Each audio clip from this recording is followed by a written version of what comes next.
Dawnbringer, Book 2. Chapter 4. Thoughts and Memories.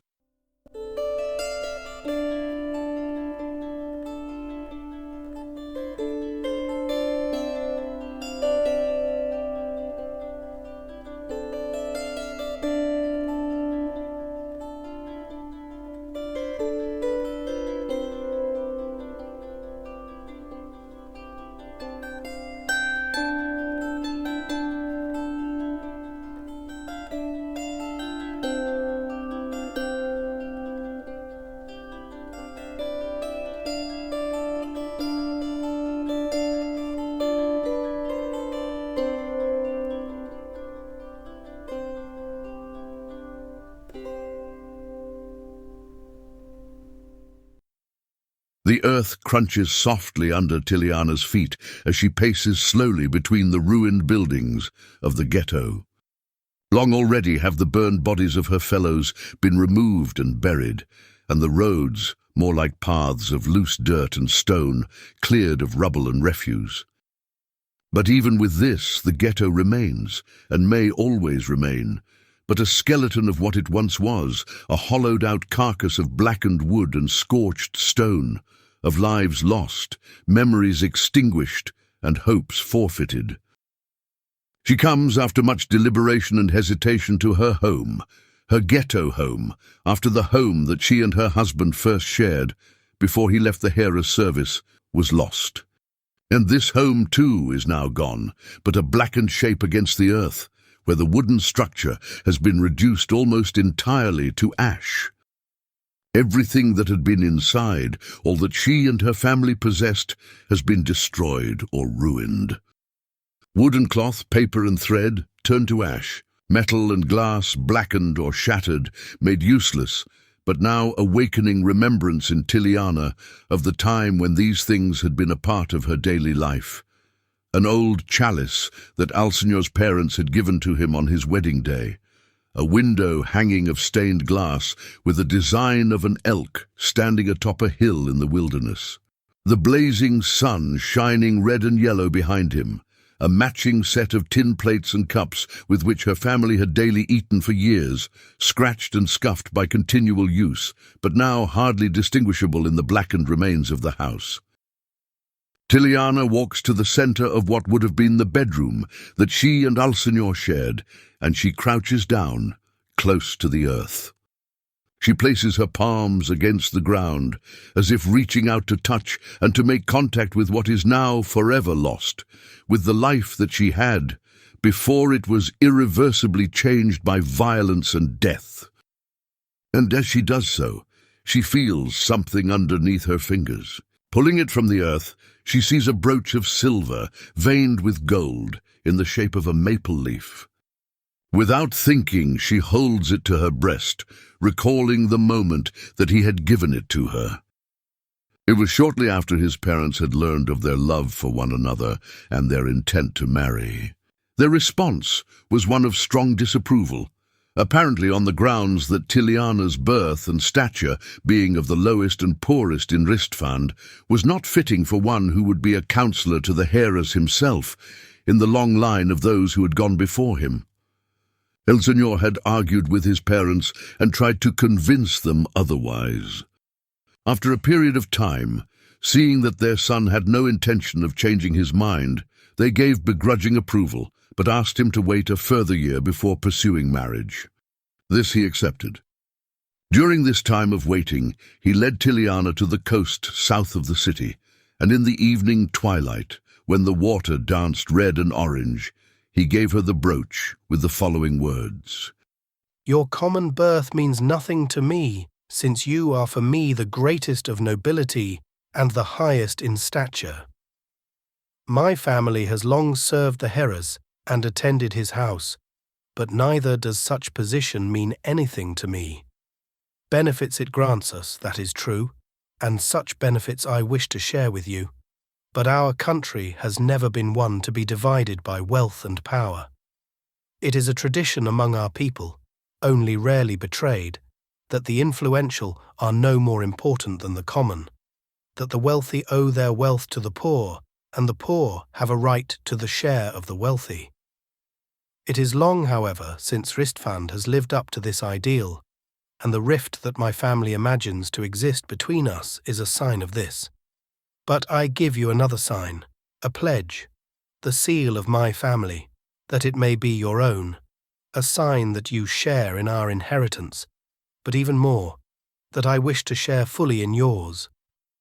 As events played out, that is exactly what happened. El Señor received his wish. He shared in Tiliana's lot in poverty, and even, forsaking his family's long service to the heroes, paid the price of death for his efforts to fight on the side of the rebellion. But only now, after the dust has begun to settle and the smoke to fade away, does Tiliana allow herself to doubt whether his decision to fight with the rebels was the correct one. Certainly she does not wish that he had compromised on the truth by participating in or even allowing the injustices of the Jarl's court. But the resistance offered by the rebels, the armed resistance, had brought nothing but suffering to the people of Ristfand. It had not built up, but only torn down and stirred those in authority to acts of violence in response. These doubts concerning the person dearest to her, doubts about one now deceased, make Tiliana feel both insecure and ashamed. She fears that she is desecrating her husband's memory, casting a shadow over his integrity in hindsight, simply because he is no longer present to defend and explain his own actions. But no, she is not doubting his integrity, nor even the rightness of his goals. What she doubts and cannot help doubting is the wisdom of the path that he chose to pursue toward such goals. Recognizing this, she lets go of her resistance to such feelings and instead allows them to wash over her. As the insecurity envelops her and the shame touches her heart, she realizes that they are simply not true. They are nothing but fears, fears unfounded in reality. Therefore, rather than feeling estranged from El Señor, she feels drawn closer to him, as if being willing to look at his life and his actions without fear allows her to love him still, to feel both the beauty and the pain, the wisdom and the folly that mark his life, and yet to embrace him in all and beyond all, in the ceaseless aspiration toward goodness that was always his, and which so clearly marked the ending of his life. In the light of this goodness, she finds the courage and serenity to look upon everything else, and to do so with peace. Her mind and heart carry her back to the life that they shared together, and to the family that was born of their mutual love. Many scenes pass before the eyes of her imagination, indelibly impressed there through deep feeling, and now also through the intensity of her grief. She remembers when they first met. After bumping into someone in the busyness of the outdoor market, she had dropped the basket of groceries she was carrying, and El Señor, standing nearby, had rushed to help her pick them up again. This was not only an act of kindness, but of chivalry, as the market was a place where pickpocketing or other forms of petty theft were commonplace. A woman's goods, which were scattered across the ground, littered between people's legs, and uncaringly trodden underfoot, were rife for the taking. Looking up at El Señor as she hurriedly gathered her things, she said, "Thank you, kind sir," adding this last part as she saw the hare's crest upon his breast. He replied with gentle eyes, "It is my pleasure."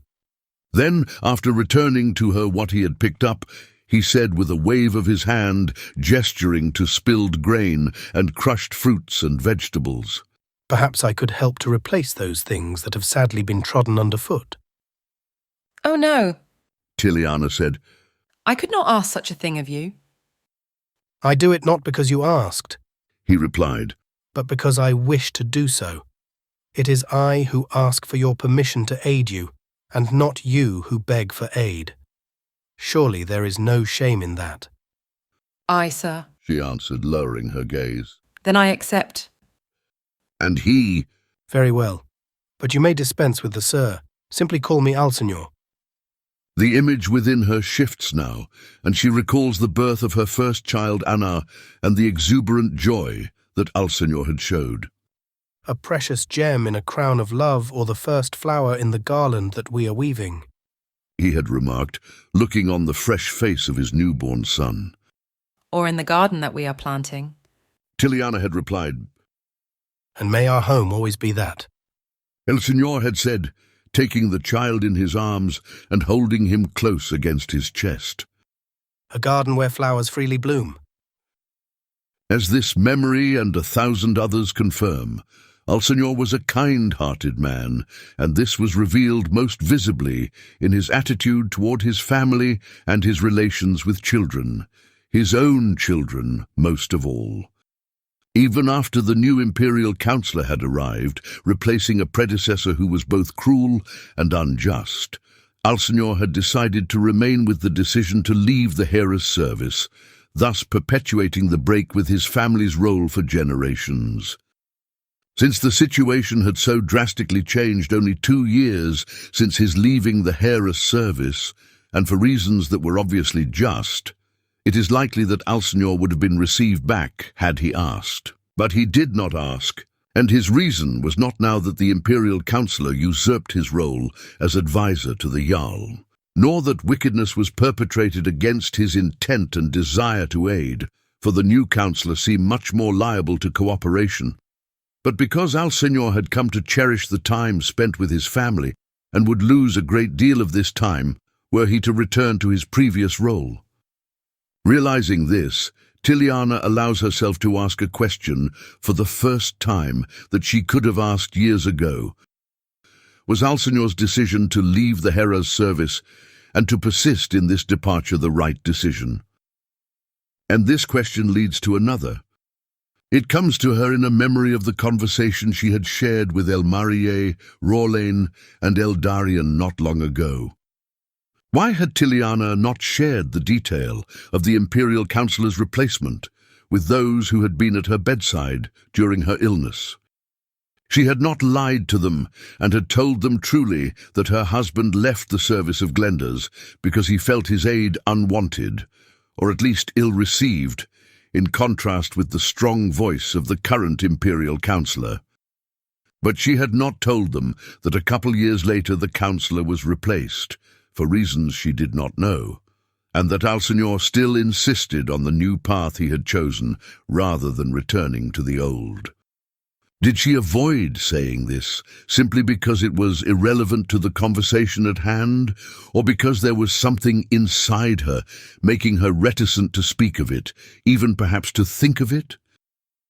It is, she realizes now, because she feels guilty for Alsenor's decision, or at least because she does not feel comfortable with the fruit that it ultimately bore, whether it was her fault or not.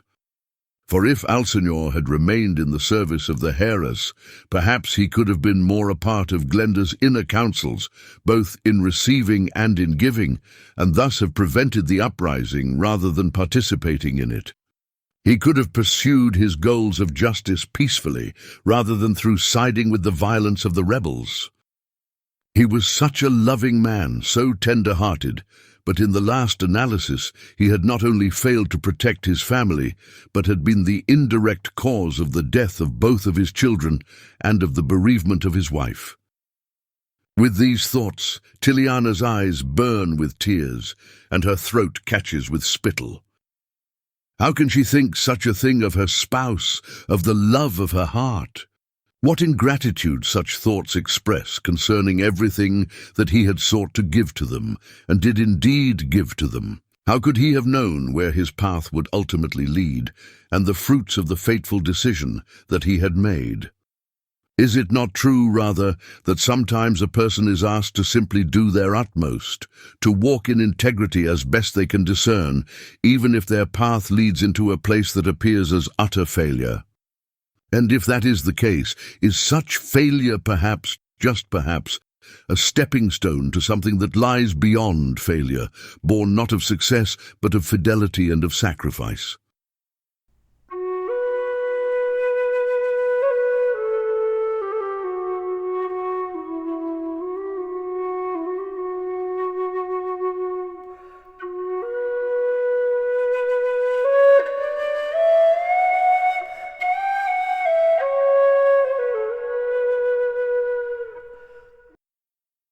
The city of Ristfand lies bleached in the sun, beneath Elmarier's gaze, as she stands atop a watchtower to the southeast of the city, a structure of large stone slabs standing over 100 yards tall and giving a splendid view of the surrounding landscape.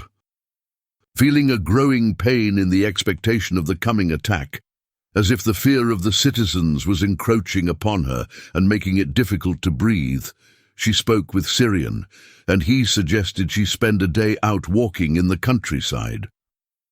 The west and the north, however, do not promise safety and security, but to the east and the south, little danger exists of encountering anyone who could be called an enemy. And so she has walked through the trees and hills of the plains that swell down from the mountains in the west and the high steppe to the north until they meet the sea. To the sea she has not ventured, content to walk among the sights and sounds of the woods and the quiet movement of farms and homesteads that speckle the land. And in the late afternoon, her journey led her to a stop at the great eastern watchtower. It is a narrow building, like a wall 30 feet thick and 100 long, with barracks on the bottom floor, a refectory, library, and crafting area in the middle, and, rising as a conical protrusion from the center of the building, a lookout and warning fire on the top.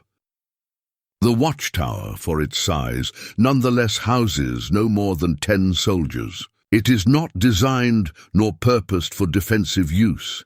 It seeks only to give a vantage point over the surrounding areas from which the guards may alert others of any impending dangers. But rarely do any dangers come into the plains of Melrock, or indeed anywhere east of the great Teldron and Yen mountain ranges. The Relihim, a danger real, though infrequent and mostly invisible, focus their infrequent raids upon small settlements and isolated hamlets. These brigands avoid the larger towns and cities, as such locations have their own means of defense, their own watchtowers or guards, while the smallest habitations often have nothing at all. The Empire, as is its duty for an occupied state, made a member of its own cultural and political structure, helps to quell these raids, though the soldiers of the Empire have never been able to eliminate the Relihim entirely, as a life of vagabond banditry is both elusive enough and, apparently, desirable enough to endure even armed resistance by those whose role it is to keep the peace. Yet the danger that the people in Ristfan and its environs now await is not something that the Empire can help to quell or prevent. Rather, the enemy they await is the Empire itself, or those who claim to fight in its name. Even so, as Elmarié looks out upon the city laid before her in its entirety and on the lands that surround it, she feels keenly the sense of both beauty and fragility that marks the life of man upon the earth. The beauty is all the more poignant because it stands on the brink of a great threat to its existence, and the fragility highlights the beauty in a special way, since it stirs the heart to care for that which is threatened, thus awakening a deep and conscious love for things which before were loved unconsciously or even taken for granted. And Elmarié's sense of both of these aspects has only deepened, both in quality and in expansiveness, since her encounter with Eldarion and the bearing that she experienced from him. It was the first time that another bore her, as she had so often done, mostly unconsciously, for others. In this experience, not only did she learn a great deal about the nature of bearing that she could only learn from receiving it rather than giving it, but she also felt her very capacity to feel grow within her. Now she's aware that she is more sensitive, as if the sinews of her heart have been both stretched and softened, so that she can feel what she felt before more keenly and also at a wider space. She is still trying to come to terms with the influx of feeling that flows in upon her both from a greater distance as well as in a greater fullness than she had known until that moment. Most of what she has felt has been anxiety and fear. For these, since word came of the impending assault, have saturated the air in the city and in the settlements surrounding it. The anxiety that has grown in expectation of the coming of war is dense and tangible, even for the inattentive. Thus, it is even more so for El Marié, who has always felt things many others didn't feel, and has hurt intensely for things that others seemed easily to brush off or ignore. But anxiety alone has not marked this deeper awakening catalyzed by Eldarian's presence and his bearing. No, El Marié has also tasted a deeper and wider joy, and a newfound wonder at the very beauty of reality, which permeates her heart and surges often to the surface with profound gladness, something like the wonder-filled awe of a child discovering reality for the first time. She looks out upon the city and the plains now with a mixture of both of these experiences, anxiety at the uncertainty of the future and pain at the suffering of thousands which seems unavoidable on the one hand, and a wonder-filled awe at the very miracle of existence itself, fragile as it may be, on the other. She leans absent-mindedly against the stone wall to her right, at the top of which is a stack of thick logs ready to be set to the torch as a beacon of fire visible from the city, should the occasion arise. The warm stone against her shoulder, sharing in the same light and warmth that pours down upon the city in the distance, stirs in her unexpected thoughts. She thinks that during the daylight, as long as the sun shines bright in the sky, all things share in equal measure in the radiance and consolation of the light.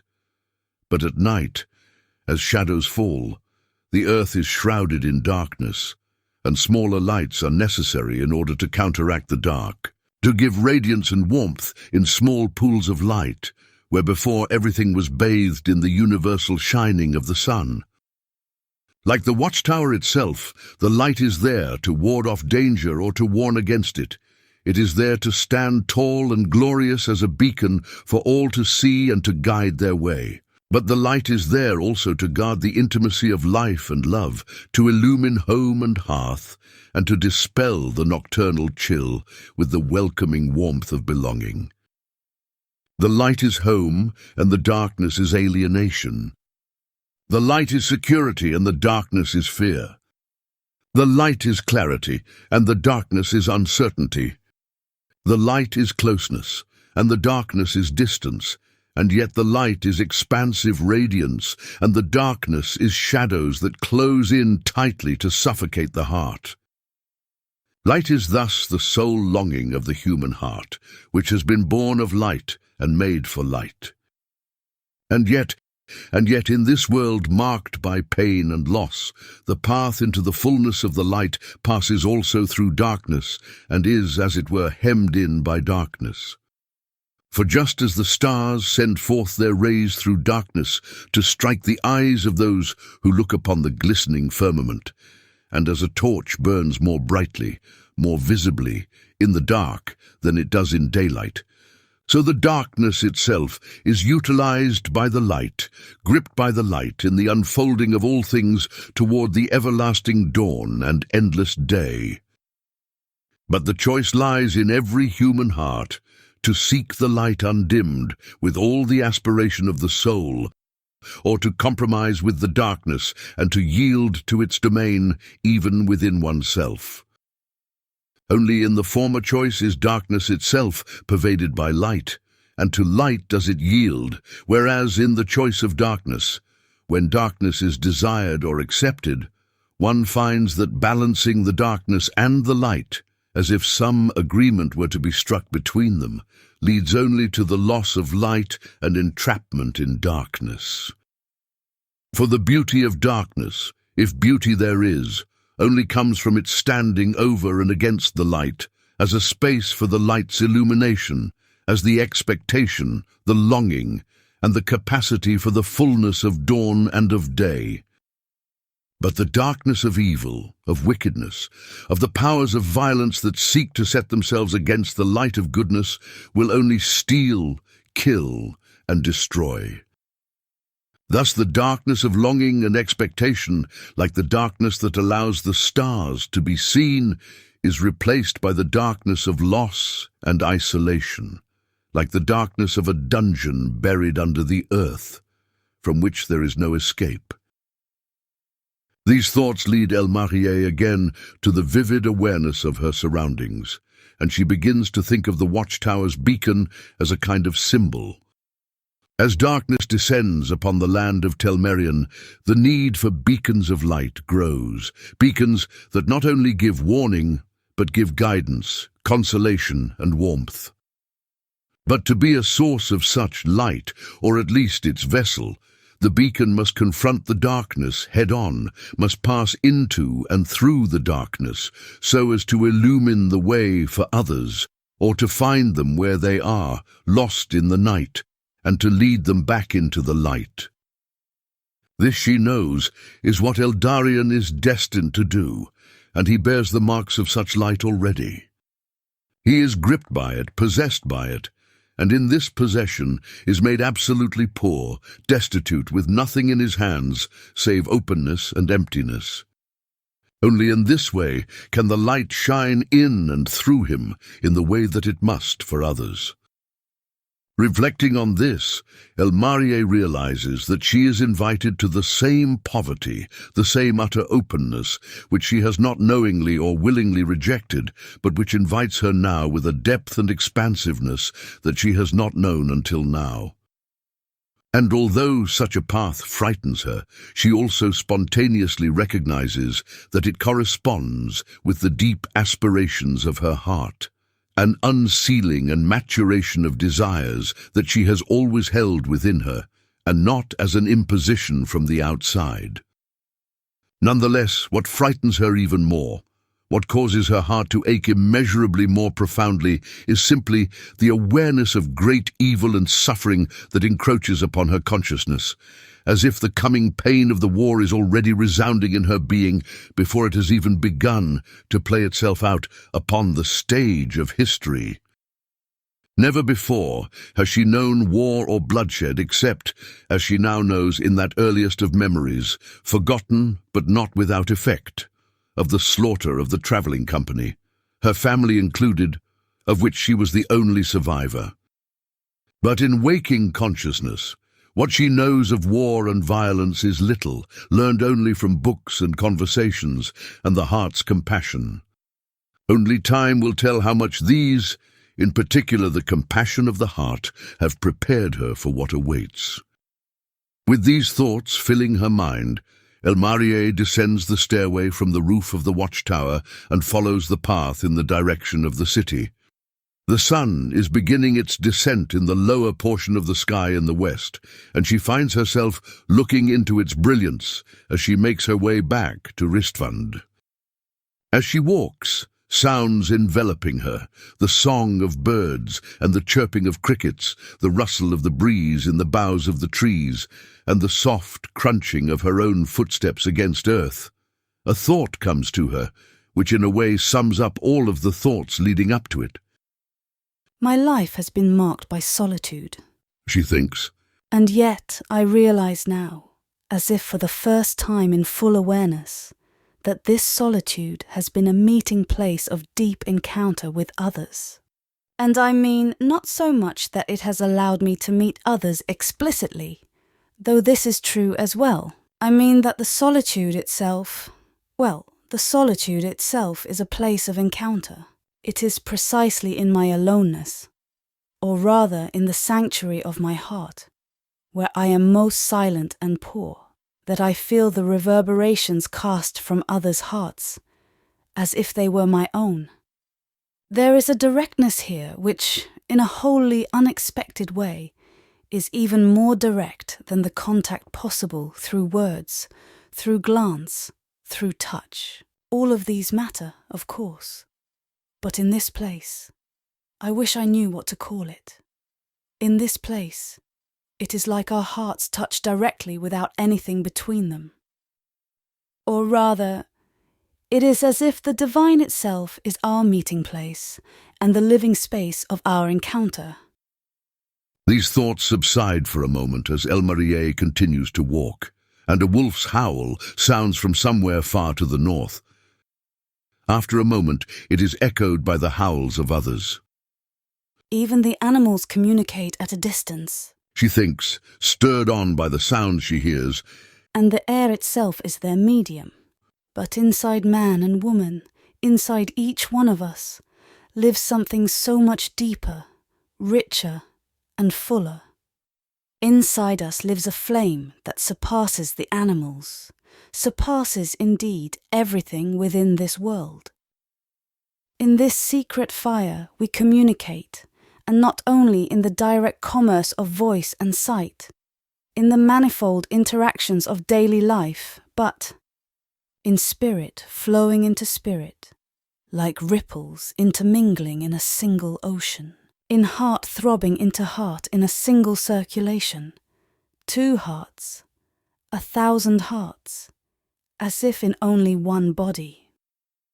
Thus to find Eldarion living somehow within me, when I have felt all others to be without, this has changed something within me. Or rather, it has awakened me to something that was present all along, but of which I was unaware, for they are all within me, each one of them, near and far, as I am in them. To bear another, therefore, is the lot of every person in this life. It is the very nature of love.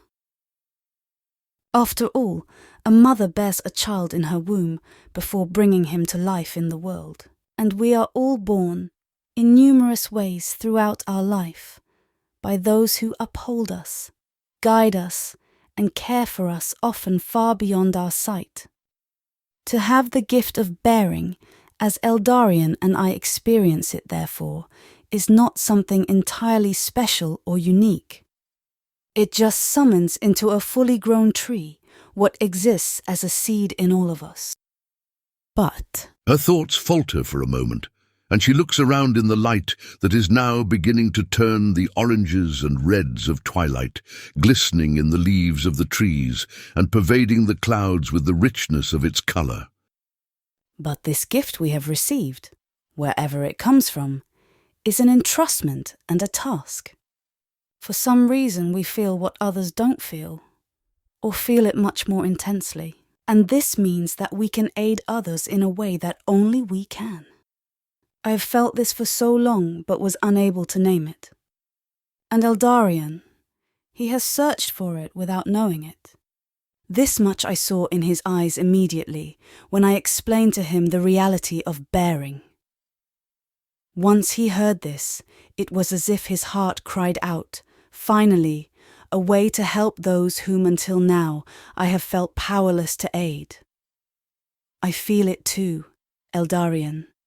I feel it too.